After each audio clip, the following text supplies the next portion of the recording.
and she gets raped. Okay? One of the sons of the Hivite raped her. All right? Now, after he rapes her, or the Bible says defiles her, now he wants to marry her.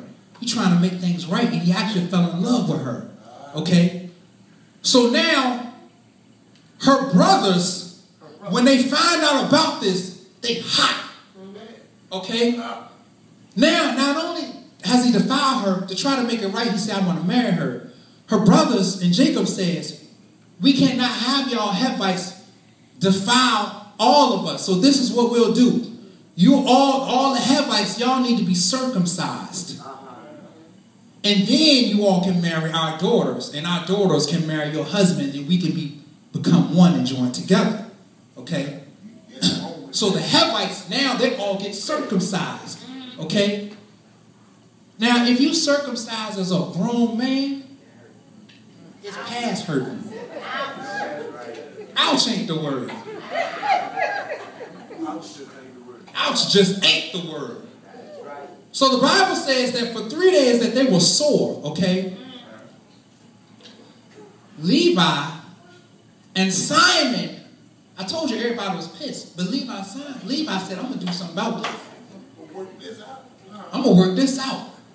So he takes, they circumcise. Circumcise is representative of being what? Purified or cleansed or innocence. Now he takes advantage of their innocence the same way his sister's innocence was taken advantage of. And he goes into the camp and he kills all the males. Okay? Here's the concept I'm trying to get across. Levi tried to join together or make restitution of what was done wrong by making it right through the shedding of blood.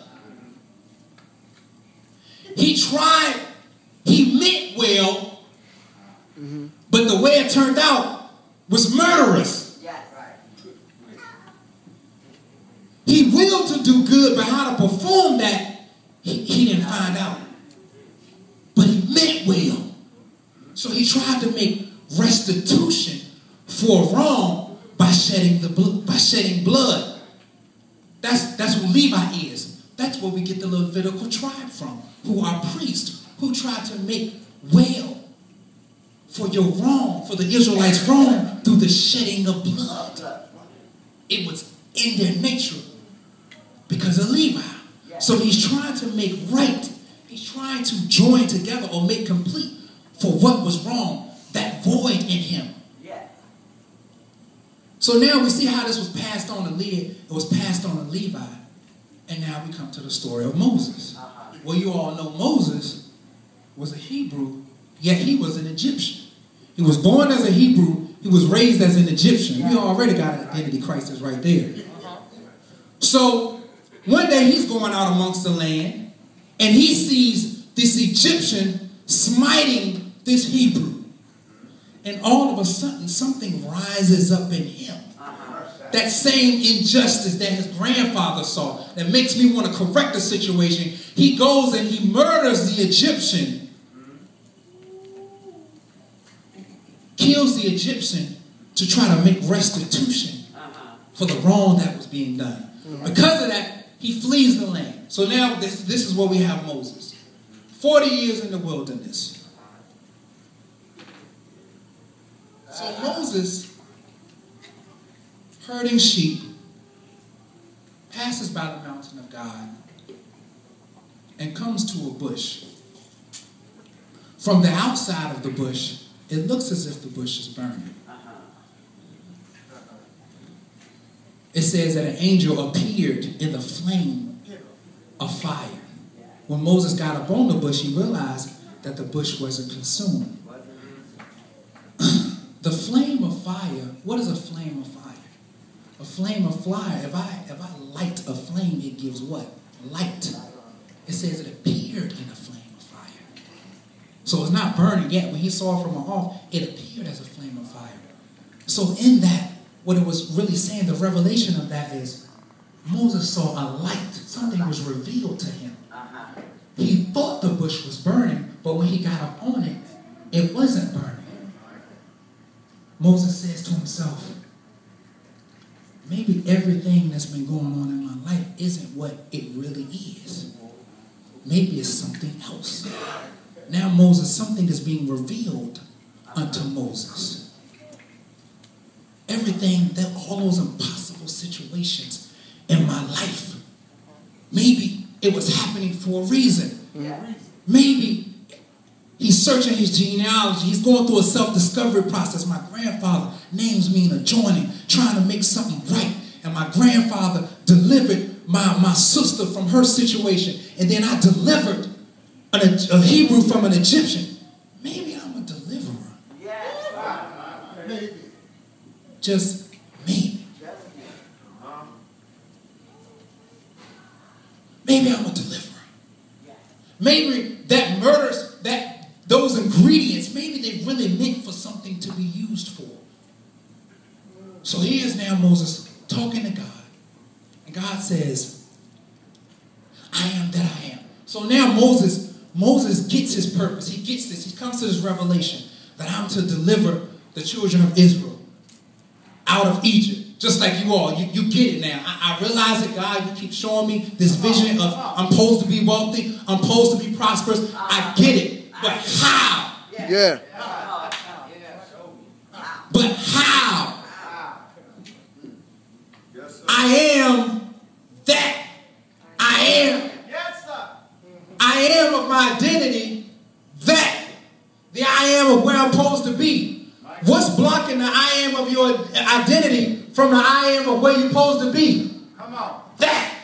All right. Come on now. That sits in the middle of what you are from who you are to be. What's that that's stopping you? Come on now. What's that you keep ignoring? You think it's being meant for bad, but God's saying, no, I want to turn around for good. What's that? Stop avoiding it. Stop avoiding it. So then God says, what's that in your hand? What's that in your hand? Yes, sir. Talk to me. What's that in your hand? Moses says, a rod. I take them back to class 101.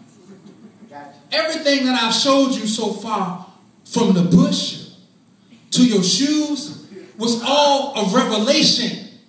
I need you to seek the meaning of what I'm trying to tell you.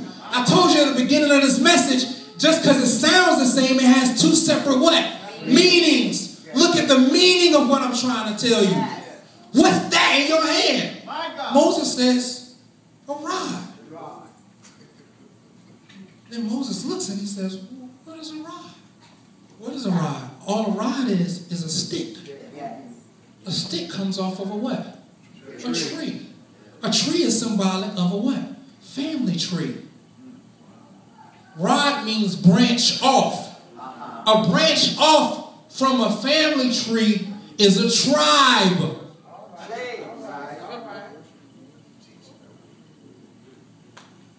Oh, I'm going to deliver the Egyptians by using the Levites. The people you closely connected to. That's in your hand because it's in hand's reach. They'll listen to you because that's family. If you look at the beginning of the text, Moses' question was, what shall I say to them? God is saying, don't worry about them. Worry about who you connected with. Worry about that one tribe. You worry about all that. And I'm talking about worry about this one thing. You worried about, Lord, how I'm going to make all this work. How I'm going to build this ministry. How I'm going to get wealth. God said, stop worrying about all that.